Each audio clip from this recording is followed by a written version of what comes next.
All right, guys, welcome back to AuddyHotties. Today is our second interview with Catherine. Hello. And today we are talking about OCD, which is kind of continuing our conversation about other things under the neurodiversity umbrella. So when we did that one, I said like, oh, here's OCD and a really brief overview because we didn't really go into it because we knew we were going to talk about it now. So that's Here what we today are. is. Here I am. Yeah. I have to tell you guys, when I told my therapist that I was invited to the control episode, she cackled. She threw her head back and laughed out loud. And she's like, I'm sorry, that's hysterical. Like, so We are so happy happy to to have be you. We love talking about our therapists. Yes, we do. On a basis around here. I love it. Yeah. So here we go.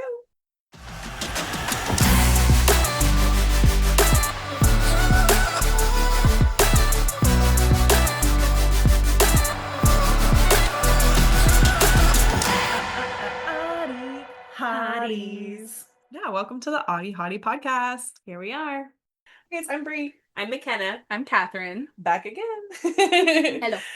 Yeah, so today we're continuing our discussion about other neurodiversities, and I was really interested in talking about OCD to talk about distinguishing it from like some of the experiences that people with autism have, some of the overlap, and then also like I don't know, there's a lot of discourse around is this person autistic or just narcissistic or just controlling or whatever it is. So I was kind of like in the realm of like controlling, what are we actually like Yeah. what's presenting and that kind of thing. So Interesting to think about. yeah, there's a lot on like Reddit of people like trying to say like, oh, that person is just narcissistic or like whatever. So, anyways, it was interesting to me. So I was like, let's get some actual facts in here and like our experiences. Some lived experience for sure. Yeah, for sure. So a couple interesting things before we get going. But 17% of people with autism are also diagnosed with OCD. Wow. And then if you flip that, oh, and that's higher than the general population. So 70% in people with autism.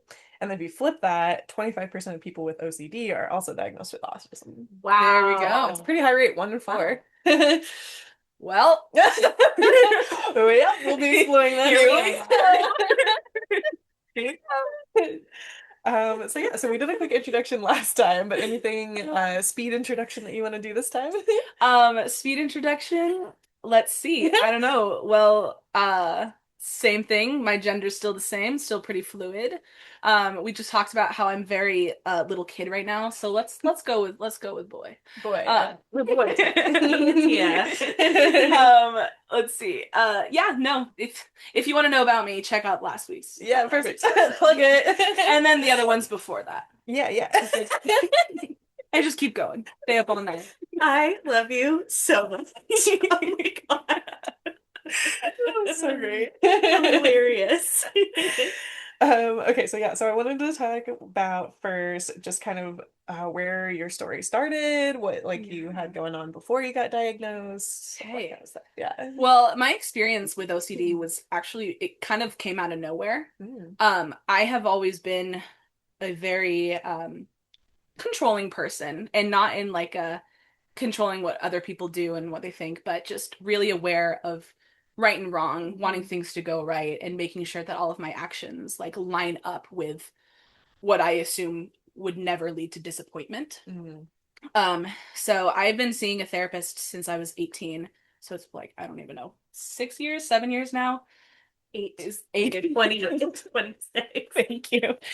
Okay, so I've been therapy. I've been in therapy for 8 years, right? And I just started going for depression and anxiety. I was really, really down as an 18-year-old, but you know, who isn't? And the next couple of years, I was diagnosed with an eating disorder, with specifically anorexia back in 2020. And I just like now know that a lot of my restriction and a lot of my controlling habits were OCD. And it was like, I was never comfortable with the way that I was perceived. I always felt like my body and myself was always wrong because that's what the world told me. I grew up with a lot of support and a lot of love, and being told perfect from your family kind of like made me think, well, if I'm perfect to these people, why am I not perfect to the world? I have to find the reason what is wrong with me. And so that just kind of turned into like the problem, what's wrong with me is my weight, is the shape of my body. How do I fix that? starving, you know, that kind of like, you know, it really, eating disorders and OCD are very similar to each other. And like sometimes it's not even an eating disorder and it just is OCD. Oh, interesting. But unfortunately not for me. But so I just like I noticed in therapy that I worked with maybe 3 or 4 different therapists, and 2 years ago I was bringing something up, and the therapist was like, how long ago did this happen? And I was like, I don't know, 3 years. And she went, why are you still thinking about it? And I said, I don't know.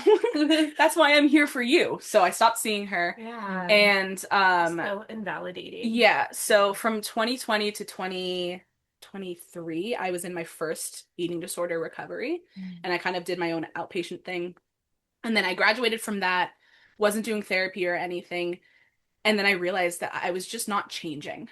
Like nothing was changing. I was going through this recovery. I was doing all of this work in therapy, and I was like, I'm still stuck. Yeah. I'm still stuck on something that I did when I was 10 years old. Yeah. Like I'm still stuck on ridiculous things that nobody really thinks about. And so my last year, I I kind of crumbled. Like I had a breakdown, and I went through outpatient recovery for my eating disorder over the summer. And it was all that focus. And I remember just thinking, like, why can't I stop this? Why do I care so deeply about this? Why is it so important to me? And so I graduated through that program, and I was like, I feel better. I feel like I have more of a hand on my eating and my food, but I still can't get over this, like, these intrusive thoughts. It's like I was thinking of conversations I would have a week ago, and I would be up all night running through it, and I just couldn't ever let anything go. And it became a problem in my relationships and my friendships, like platonic, romantic, familial, where I just couldn't move on, and I would get really angry about it. And the therapist that I'm working with now, within the first week, I was telling her, I was like, I don't know why I can't move on. I'm just ruminating and I'm fixating on these things. And I notice that I'm just like, I just feel out of control.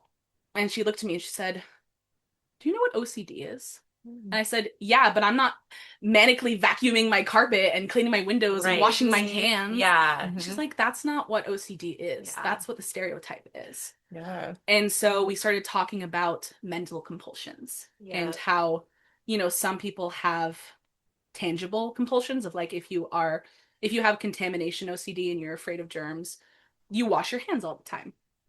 I have zero contamination here.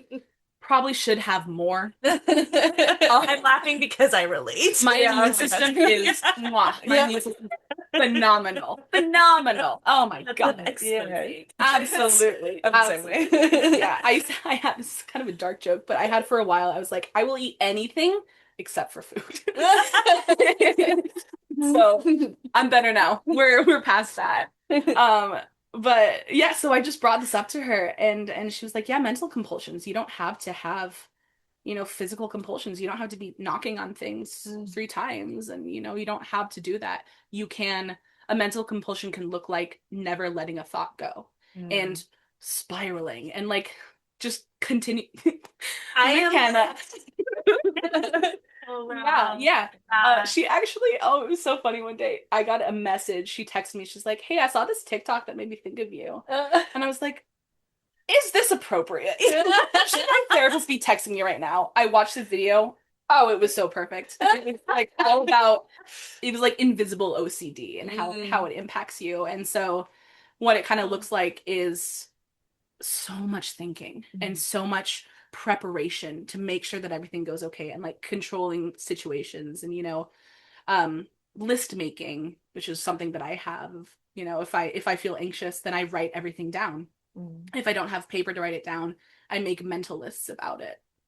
And so it just kind of, like, the more that we talked about it, the more sense it made to me. And so what kind of stuck out to me when I was getting this diagnosis was hyper responsibility, pathological doubting. Those 2 things have affected me so much in my life, because I feel I'm a person that I'm like, if I'm not in control of everything, if I'm not taking care of everything, making the plans, you know, just figuring everything out, then everything's going to fall apart.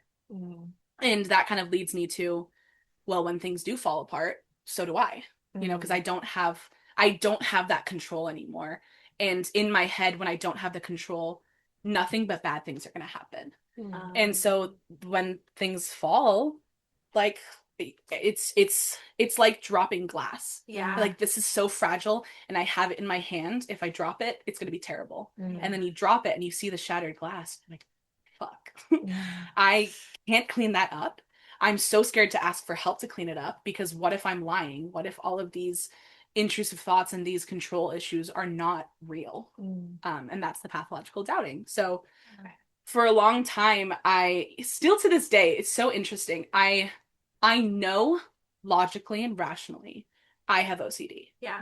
But I deny it every single time, because I'm like, it can't be me. It can't be me. That is OCD. Like, I am sitting and I'm thinking, like, how many different ways can I not be this? But that's Controlling. making a list of reasons why I don't have OCD. Yeah. And like, interesting. Sounds like something, you know? Yeah. So, Wow. so that was kind of my experience with it, is that I've been really, the priority in my life is to recover from my eating disorder. I'm in a much better place than I was, like 10 years ago, but it's still hard. And I got so tired of it. I still am so tired of it. But when I heard that it was like, it's not just me. Like, I don't really care that much about what people think of me. Yeah. But having OCD tells me that if I don't care what people think about me, then I'm going to hurt somebody and I'm going to do something wrong. And if I do something wrong, what's next? So it's just really it's irrational, and it's catastrophizing everything in your life. Like, it just, yeah. Well, it's a coping mechanism It is. in itself. Just like, if you are able to control it, then nothing bad will happen. Just like you said. Exactly. Yeah. Yeah. And I have a lot of social anxiety, not necessarily in, like, it looks different than social anxiety of, oh, I'm afraid of big crowds, things like that. Like, I'm just nervous to talk.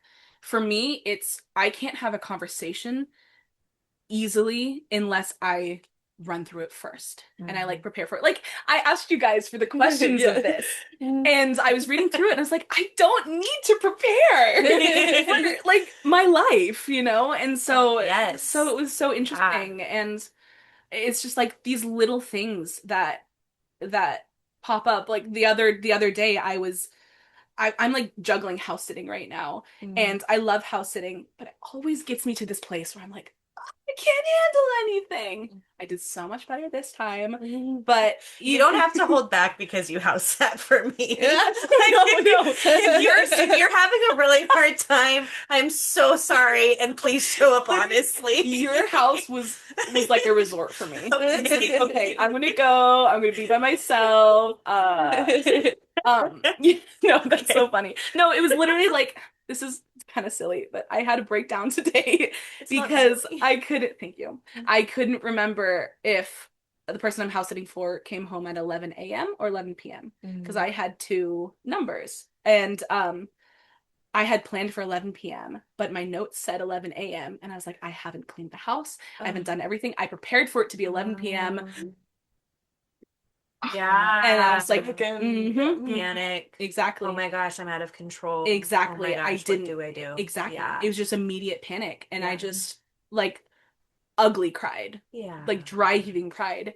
And I texted you guys before I was on my way, and I was like, let me tell you about my matching socks. Yeah. So I just like had a breakdown, and I was crying to my girlfriend, and I was like, I have to get up and I have to get dressed. And clothes are a huge control issue for me, because it impacts my like body dysmorphia, it impacts my eating disorder, just everything. Like, sensory, my clothes have to be right.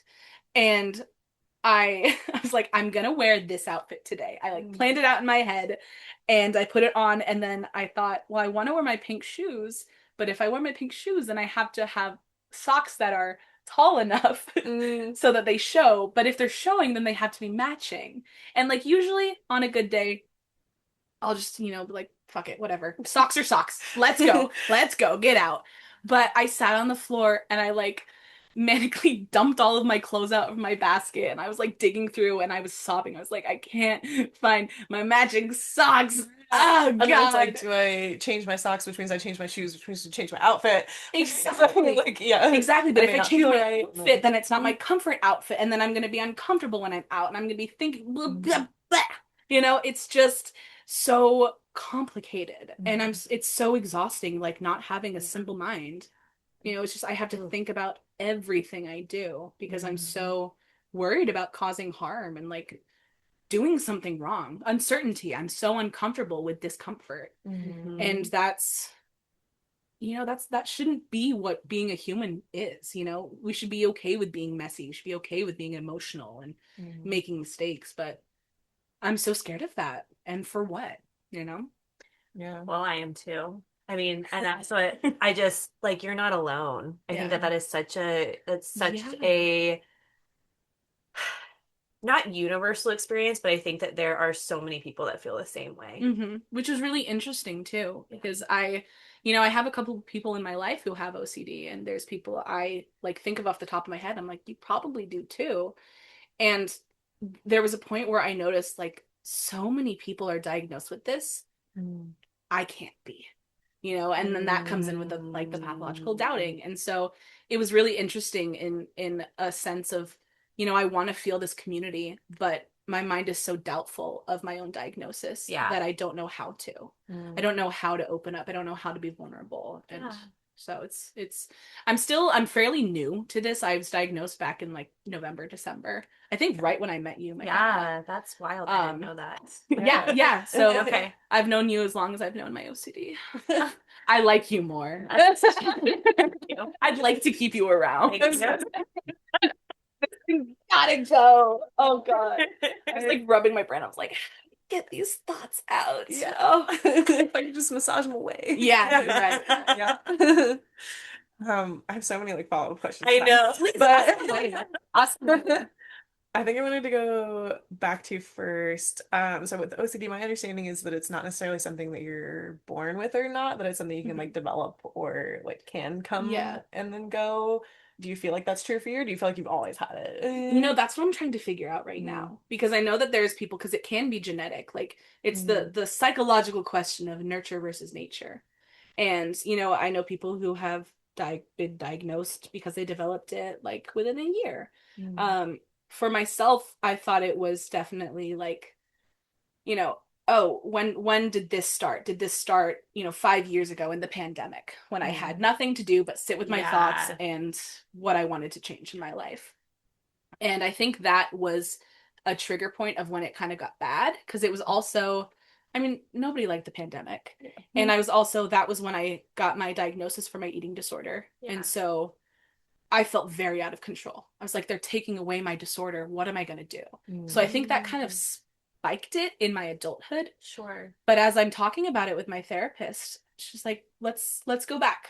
Let's go back. And so I went back to when I first moved from California to Oregon. Because that's kind of around the same time that I noticed a spike in my eating disorder when that really started. But I couldn't think of anything that I controlled other than food. And so I went back, and I like kept going back. And I was like, okay, well, I remember being a kid and being afraid of everything. And so I'd go back, and I got to a point where I was in kindergarten when I had my first thought of, I did something wrong. I cannot do this. And it was kind of an intense situation. Like I went home with a friend without telling my mom. And she like came into the house and was like, I found you, I called the police. Like, I'll tell them now to call off the search warrant. And I was like, you called the cops. Oh my God, a missing child. We talked later. We resolved it. That never happened. But in my head, I was like, I caused so much fear in my mother. I can't do that. I can't ever do something wrong. And that kind of like that fear turned into me being aware of my parents are they're 40 years older than me. So when I was a kid, I was like, there's going to be a time in my life where I'm young and they're dead. Yeah. And killed me. I had nightmares. I had this like reoccurring nightmare of my mom dying, and like I would wake up in the morning and run upstairs to her bedroom and be like, "You're still here, right?" And she, yeah, I'm fine. I'm still here. And so that kind of turned into perfectionism of if I'm going to have my parents in my life for this amount of time, I'm going to make it perfect for them. Yes. And so that kind of turned into like heteronormative perfection as well. Of, you know, my only goal in life is to grow up, be loved, have kids so that my parents can be grandparents before they die. All of this is like in That's case so they much die. pressure to put on. So much pressure. I was 6 years old and I was like, who am I gonna marry? You know? Yeah. There's also a point when I got older. Oh gosh, I'm realizing this now. I was in middle school or something, and I was like, "Do you guys want to hear a list of every single boy I've ever liked?" I was like, "I will tell you." And I was like, just to prove to you guys, I like boys. I like him, and I would have babies, and I would get married. I want to be traditional. Yeah. Which is so not me. Like I am far from traditional. I've always been weird, which is a great thing, but you know, my brain didn't perceive it as that because I had to be perfect. Everything had to be perfect. And so that kind of like showed up in, you know, I'd look at odd numbers like on the volume on TV, and I would have to say, please turn it up to an even number or a multiple of 5. Because there was just something about like if I would see the volume on 13, I would feel my chest get tight. Like, what is that? It's so interesting. And so there was just little things that I would do that kind of showed me that I was always really, really impacted by causing harm. Remind me when you were diagnosed with ADHD? 14. 14. Okay. I was 14. Yeah. That was another interesting story. Because I was diagnosed with ADHD when I was 14. And I kind of took advantage of that because at that point, my eating disorder was more important to me. And so I got this diagnosis for ADHD because I knew that I could access Adderall to it. And Adderall is an appetite suppressant. And so I like took the recommended, you know, I didn't abuse Adderall, luckily. But I used it for the wrong reason. And so I never really even considered that I had, like, accepted that I had ADD. Yeah. It just wasn't, like, it was something I knew. I was like, yeah, I can't hold on to a thought. I'm hyperactive sometimes. Like, I have a lot of different interests. Who doesn't? Yeah. And then I grew up. And I realized that they all kind of work together. Like this having ADD, being neurodivergent, like you see things in black and white, you see right and wrong. And that was just a beautiful breeding ground for my OCD. You know, so I was never always aware of it, but now reflecting and kind of learning and unlearning why I am the way that I am. Does that work? Yeah, that works. Yeah. I realized just like how much it has impacted every single aspect of my life. Yeah. Just everywhere. Every single diagnosis as well. You know, because oh my gosh, you mix OCD with ADD, and like what I'm actually going through it right now. I feel good right now, but like this morning is what I call an OCD flare up. And it's basically when your compulsions and your obsessions are just spiked. And it's just like constant noise. It's so much noise. And you have that noise on top of the already just so loud brain of ADD. It's torture. Like it's a battlefield in your head. And so I just like I'm picturing like there's a ball in my head and all of my diagnoses are dancing. Like this is our space. And I'm just like, this sucks. Yeah, why are we spinning? Sucks. I'm getting really dizzy. Why are we spinning? Why are we doing that dance again? You already played that song. Come on, let's move on. Next. Next. Honestly, sometimes I just want to be like, 5 minutes. Yeah. Just give me 5 minutes to stop thinking about that one thing I said to my friend in 3rd grade. Just like, please. So relatable. Yeah. Well, and you mentioned like initially having like anxiety and depression being a reason to go to, you know, doctors and talk to people about it. Yeah. and I definitely want to talk about like anxiety and how that relates to things too, because Yeah. it can be its own separate diagnosis. It can be just like result from all the Yeah. wild thoughts happening and all of that. Yeah. And I looked up a little bit on it, but OCD actually, when it was originally included in the DSM, it was like in the third version in the 1980s, and it was actually included as an anxiety disorder at first, and then it's been reclassified since then into its own category of they call it obsessive compulsive and related disorders Yes. now in the DSM-5. Yeah. So it's interesting. It was Interesting. previously thought to be just like anxiety related, and now they Right. realize like no, there's a lot more other like features to this. Huh. Yeah. Yeah. That makes a lot of sense too.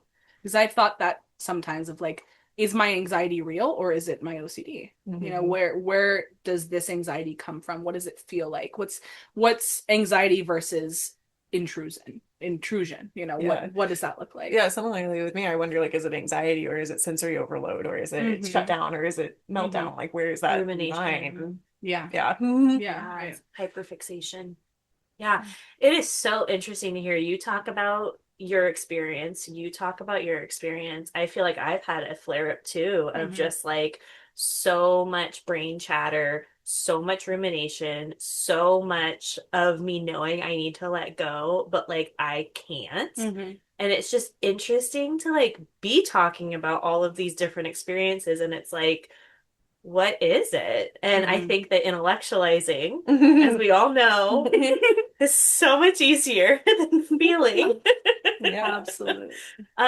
So I don't even know if it matters like what it is, but I Mhm. think it's really cool that we can all come together and like hear that we're not alone Yeah. in the experience of living as a neurodivergent human. Yeah. Yeah. I really like your brain imagery of what's happening when yours gets busy. Do you have a brain imagery of like what's happening?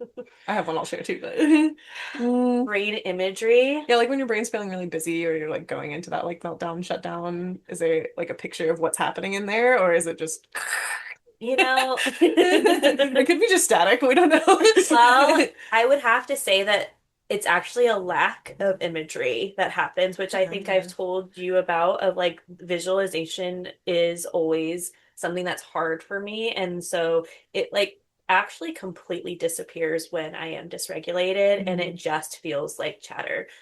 And it's the same messaging over and over again. And it's Like like, auditory, but rather than yes. visual. Yeah, it's Mm-hmm. all thoughts. So if I were to think of like a visual of it, it would literally be just words. Mm. And I feel like sometimes it's very binary of like this needs to happen, but this needs to happen. This needs to happen, but this needs to happen. You need to think of this thought pattern. Why aren't you? Mm. It's a lot of self-critic.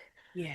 Um, and it's hard. Mm-hmm. Yeah. It is hard. It's exhausting. You don't ever have a moment of peace. Yeah. You know, and your brain is just that loud.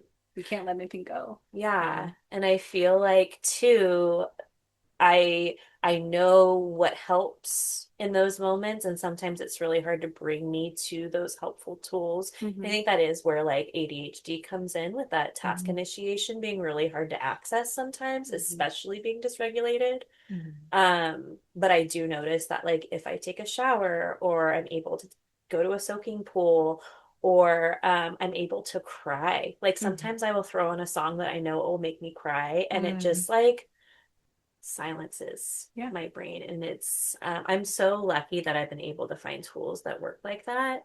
Yeah. But yeah, it can feel impossible. Mm-hmm. And I will say that those are moments where I sneak into suicidal ideation because it's like this is too overwhelming. And then I think that that has been one of the best gifts this year is like understanding that I am feeling that way because it's overwhelming. I don't Mm-hmm. actually like want to leave this earth Yeah. and I don't Yeah. actually want to escape life. I am just very dysregulated right now. Yeah, and how can you picture like So, the next day when it's this hard right now? Mm-hmm. yeah. How can anything change if it's not in this moment? Yeah. Yeah. Yeah. Mm-hmm. So, Totally. yeah. Totally. So my energy when things get I call it like my like autistic clarity versus like ADHD clutter. Yeah. It's like kind of where my two parts go.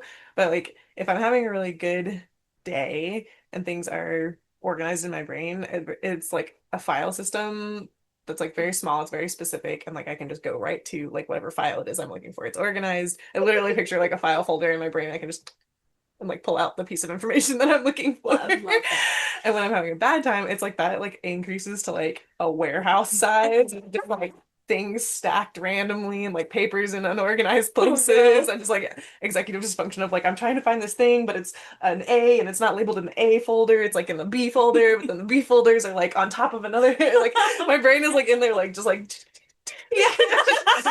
like what do I do? Oh my God. And then it also gets loud like that, where it's like almost like the echoes of like people talking in a workspace where it's just like, but not clear like your words sound like they are. Like it just sounds like I can't find the words that I'm looking for Yes. because there's so much like just in the background. Have you ever seen SpongeBob? Were you a SpongeBob watcher? I've seen a little bit, but I wasn't allowed when I was a kid. So. There's this one episode, and it made me think of it because there's like a point where SpongeBob's having a mental breakdown, and it like zooms into his little sponge mind, and it is exactly what you described. And it's like a bunch of little SpongeBobs running around. Like there's file cabinets open. They're like pulling open the file cabinets, and, like throwing files out. Everything's on fire, and they're like, I can't find it. And it's just like total chaos. Oh, Total chaos. Perfect. That's amazing. It just makes me I really love that.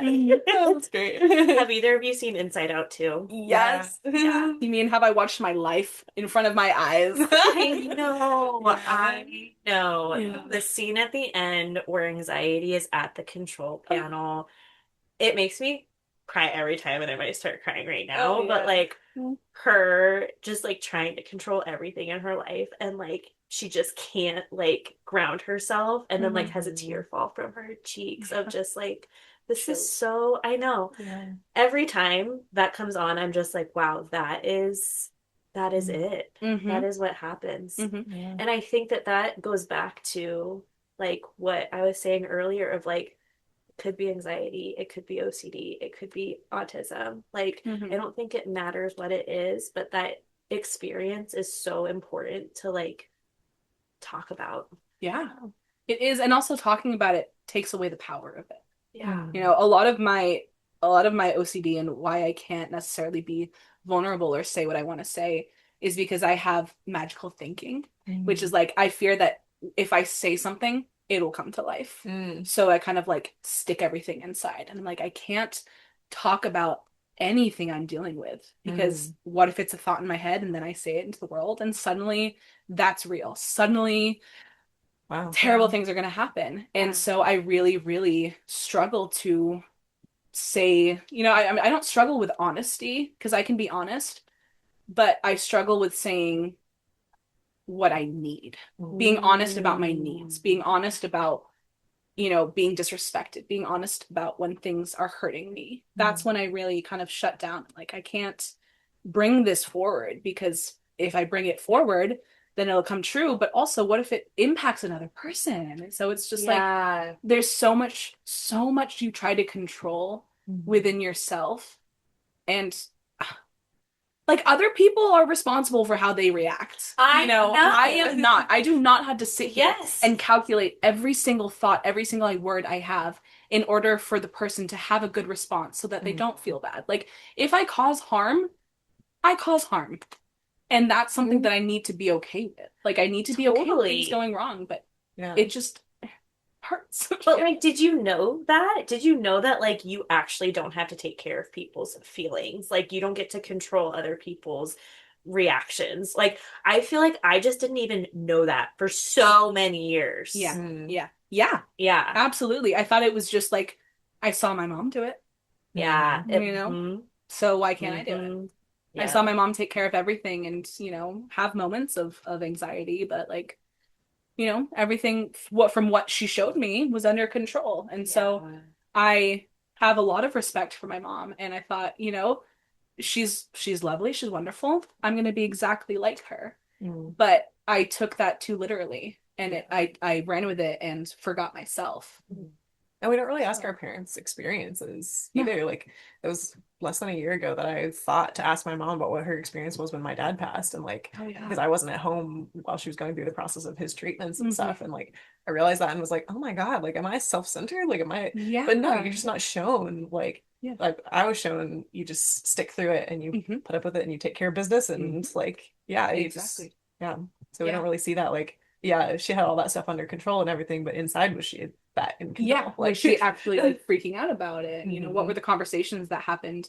What were the adult conversations that happened when I was a child? You know, Yeah, because there's so much we totally. don't miss, or there's so much you do miss. Yeah. So yeah, but it's just, and it's kind of, it's nice talking to your parents now that you're an adult, you Mhm. know, because I feel like they're, I don't know, they're just more willing to be honest. Yeah. So Well, they've done Growth growth and too. yeah, I feel like yeah, in the time between I like moved out of the house and like 3 or 4 years later, my mom was like a different person. yeah, It's like, wow, okay, like we can actually have real absolutely. conversations. this it's so real. I had the sweetest conversation with my mom when she was last visiting me because Mhm. I'm learning right now how to play the bass, and I've been doing it for a couple of months, I love and the cool face. flipping the bass. That's so cool. Also, I was showing McKenna my bass one time, and I was like, "Look how cool I look!" And then I like smashed my hand into the wall. So comical. I loved it so much because it was so real. uh, so what was I saying? Oh yeah, but I was talking to my mom about it because like music is a really big thing. Like she grew up in England during the 70s, and so like music Mm. is huge for my family. Yeah. And she was telling me, she's like, I love that. You know, when I was a kid, I used to come home and I'd play the piano and just like alleviate my stress. And she was kind of quiet for a second and she went, I love that we can have these conversations because I Oh, could not have them with my mother and I wish I could. And she's like, so thank you for taking time to, know me as an adult. Oh, wow, And that, that's so great. yeah, it really changed my perspective on my parents. It's like they've lived a life. yeah. They have grown up, they have been hurt, they have gone through everything. Yeah. So why am I holding on to the things that I couldn't control when I was a kid? And why can't I take the time to understand it now? Yeah. Definitely. That was a concept that I came across within this last year of like, this is your parents' first time doing all of Mm-hmm. this too, and just realizing, oh, okay, like Mm. they don't have it all together Mm-hmm. either. I know that I've talked to my mom and dad both about how they've dealt with anxiety and depression in different ways in their life, and just hearing their experiences and then watching them. Well, I guess it's like my perception of them have always been two people that have it all Yeah. together. Mm. And I think you're right, like have levels of control in one way or another. And it's just like, oh, you struggle too? Mm-hmm. So good to hear. Mm-hmm. Wow, do I Just feel like I'm not doing great? yeah. Absolutely, Yeah. absolutely. So, Oh. So yeah, on the topic of like other people in your life, is there anything that you like wish people did or didn't do around your like needs or your diagnosis or any of that? Mm. Um, Definitely. And you know, it's it makes me think because like to each their own, everybody's responsible for themselves. But I think a huge part of treatment for OCD is exposure therapy. Mm. So, doing the things that scare you. And so for me, the things that scare me are social, are conversational. Mm. And so I think what I need personally is people to understand that I'm gonna be bad at confrontation. Mm. Like when it comes to I did something yesterday where I was like I had a problem that I've been ruminating on and I was like I need to know how to have a conversation with this person in the most healthy way. Mm. And something happened, like I was asked something and it triggered me to be like now's the time to set the boundary. I was a huge dick. Huge. Huge. I was like, this is the wrong time to set the boundary. Mm. This didn't make me feel good, didn't make the other person feel good. It is good because now I have to sit with this uncomfortable feeling and knowing that I did cause a little bit of harm. Mm. But I was apologizing and I was like, I'm sorry. I don't know why I hurt you. Well, I do know why I hurt you. It's because I know how to be an asshole, but I don't know how to be confrontational. Mm. So it kind of comes out in a mean way. And that's just what I'm experiencing now is like it's messy.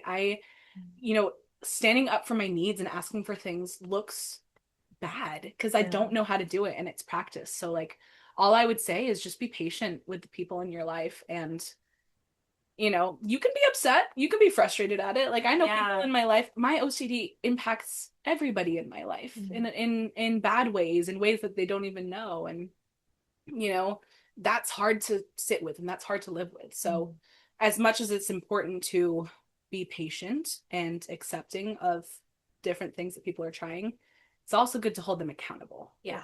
You know, you can't just be like, oh, you were mean to me. Don't worry. You have OCD. You're going to get over it. Like, no, stand in your place, look me in the eye and say, you hurt me. That's not going to work. We got to figure out a different way to communicate. Yeah, let's be authentic. Yeah, yeah. So just treat it with rational thinking, and like just meet people where they are, and don't enable, I think, is another thing. And sounds like be open to that like second time coming back, which I think is true of any kind of like learning to communicate better. Is like, you know, like I'll have a conflict with a partner or something and then later come back and say, okay, like I apologize to you, but it was a really bad apology and it was not meaningful in the moment. Let me come back and like say that again, or like being okay with imperfection. You know, that's that's cool. And reflecting to like correct it as much as you can, but it's not going to be perfect. And I'm gonna take that because sometimes I go to apologize and I'm like, okay, this is gonna be the end all be all. It's gonna be perfect. Everyone's gonna skip on in lovely harmony, right? And I'll go to apologize and they'll be like, I don't forgive you. Yeah.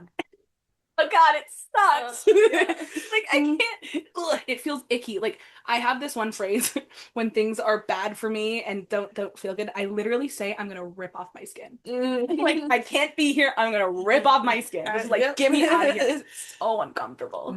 It's so uncomfortable. Just like not having control is terrible. But like I don't know. Having control is uncontrollable. It is. Yeah. Being imperfect is perfect. Wow. You know, reverse psychology. Yeah.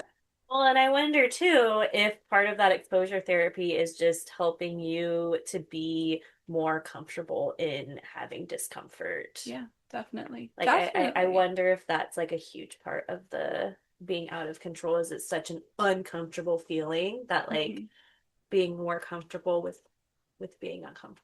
This is like being a metacognitive thought. It's not coming out right, but like, well, that's all the joy of like growing older, is that now it's not just coming out however it wants to come out. Like, you know, when we're younger, a lot of times it just comes out in, you know, some people it's rage, some people it's shutting down, some people it's, you know, whatever unhealthy thing comes out, and like that's still going to happen for us, but we also are like gaining some of the awareness of like, okay, I'm having this reaction. I'm really uncomfortable. I want to rip my skin off. I can't, but run around screaming or like, like whatever the big thing is that you would do. Like now you're finding like outlets of like, okay, my outlet is meditating, or my outlet is something else to help that. Yeah, definitely. Yeah, my outlets up until recently have only been self-destructive. And like, I am somebody who I don't like to, but when I get angry, I can get really, really angry. And like, it happened a couple of days ago where I was, you know, in a situation where I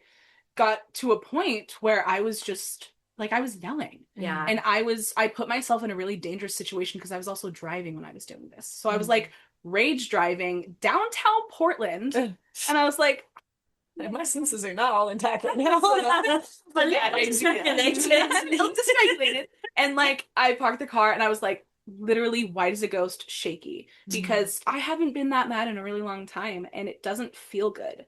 And so I was like trying to understand it. I was like, why did I get mad? What triggered this? How do I do this? Like prevent it? What do I do? And there was all of these things. I was like, how do I figure this out? How do I fix this?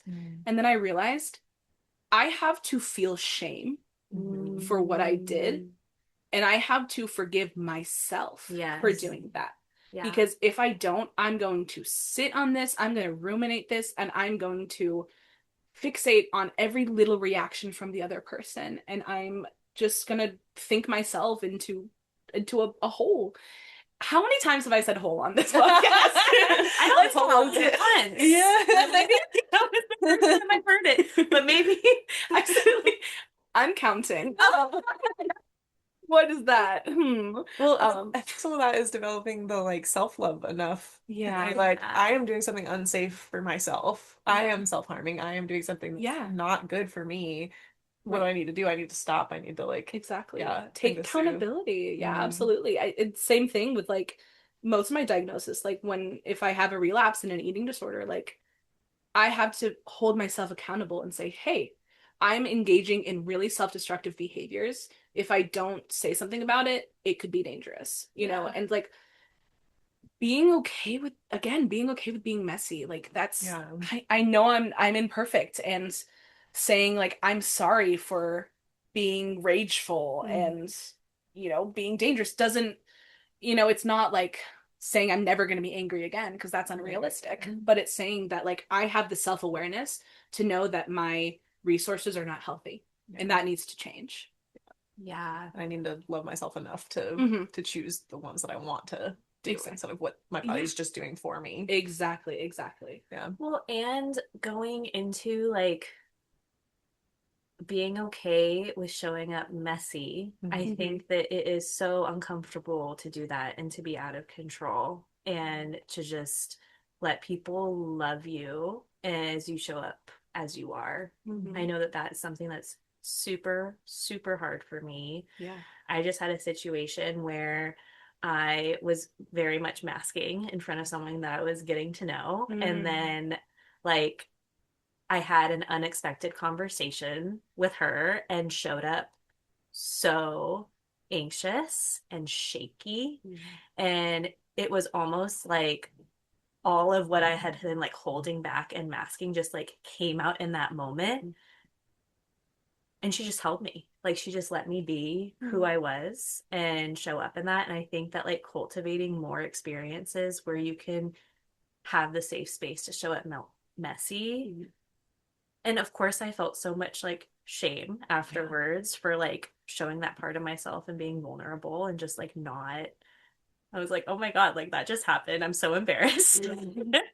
But it was also so beautiful too, because it's like, oh, that was safe. I am safe. And that is you. Yeah. Like every single face that you have, every single reaction you have is still you. Yeah. It doesn't need to be who you are in your best moment. Like that's unrealistic. That's just simply never going to happen. Yeah. And it's easier when you let it. It is so much easier when you just let it. So why don't we? I don't know.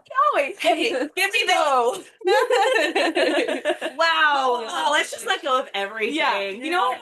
Today, I'm done. I don't care anymore. No, honestly, I had that thought the other night. I was up and I was ruminating, and I was like, oh God, because I'm really in a position like in my life, I'm so tired of being mentally ill. Like it is just it's not working. It's not working for me. And I'm tired of it. I'm tired of like watching my life happen and not being part of it. Like I'm tired of not being my own friend. And it just got to this point where I was like, come on. You know what? Tomorrow I don't care. Tomorrow, I'm gonna wake up and I'm gonna set boundaries and I'm gonna say what I want. And I'm not gonna test this out. Yeah. I'm gonna be like balls to the wall. Fuck it, you know. Yep. 2025 is my year. Until we make it. And then I woke up and I'm like, wait. Did that person say 11 p.m. or 11 a.m.? Because I planned for p.m. Now I'm crying. Oh, there it goes again. Exactly. Yeah. And it's you. Yeah. And it's me. And Exactly. it's beautiful. Exactly. And it's messy and it's all good. Yeah. And it's safe. It's all gonna work out. You know, we're in a constant cycle. We'll never be 100% okay, because that's not what humans are. Humans are constantly trying to we're natural problem solvers, and there's always going to be something you have to get over. It's just like, how do you treat yourself with kindness enough to do that and to be honest with yourself and others, and you know. So. Absolutely. Yeah. Well, I feel like I could talk to you all day about I know. The cameras. the cameras. Honestly, like, aren't they magical? Just like showing up raw and beautiful and messy and just like, yeah. No, honestly, I pulled up and I was like, I'm not gonna cry. I get out of the car and kind of like, how are you? Oh, oh God, why'd you ask? Met you for the first time in tears. Yes. So to wrap up for now, are there any like resources, books, podcasts, people, whoever that you recommend that you like? I know your journey is pretty new, so if you don't, like, I brought up a couple things that I can post of like highly recommended books. Yeah, that would be cool. I would like those. No, I really haven't done too much of my own research on it. I think because I'm still in that position of being like, yeah, this is something that impacts you. Yeah. I know a lot about eating disorders. If you ever need an episode on that, I got resources. I have resources. But cool episode. Yeah. Yeah. I know a lot. You're like, I'm coming back. It's a super abusive relationship if you ever want to talk about it. But back to OCD, my other friend. I don't really have any resources, but I do recommend therapy. Yeah. And trying multiple therapists. Yeah, trying multiple therapists. Yes. Yeah, we're a big proponent of that because like we are. There's never a perfect fit on the first try. No. Being a therapist once, I was like, I want to be vulnerable. I want to be strong and vulnerable. She's like, vulnerability is actually a weakness. Okay. It's like, bye, Karen. That is so toxic. Yeah. Holy shit. That would send me into a lifetime spiral. I then relapsed. And then that's when I went into my recovery. So you walk in and you're like, goodbye. Okay, bye. So bad. See you later. But yeah, I recommend just like being honest with yourself is the best resource. And also, talking to people. Yeah. You know, because, you know, I have someone in my life who is OCD, and because of that, it like gives me a space to say, you know, like I'm thinking about the same thing over and over. And they'll be like, I do that too. There's so much comfort. We were just talking about this, but there's so much comfort in seeing yourself in other people. Like it is stuck in my head. It's a good validation tool. And I feel like especially for neurodivergent people, like we've talked about that too on the podcast of just like, I didn't even know who I was until I started like understanding that, oh, I'm a lot like you. Oh, what is that? Yeah, and that's okay. Oh, it's so okay. Yeah. Oh gosh. I have so many things I could say. I know. Another hour. Well, I'll have you back sometime. Yeah, I'd love to. I love this. It's really fun. Yeah. Thanks for coming. Of course, thanks for having me. I'm so excited to tell my therapist. I relax. All right, guys, be unapologetically you this week. Find your joy. Yeah, and wake up and don't care. Yeah. You know, Let show it up go. next day, you stop. Never again. Show up messy, whatever it is. Yeah. Absolutely Love it. Thanks, cool. Hobbies. Bye. Have a good time. Have a beautiful day. Have a beautiful day.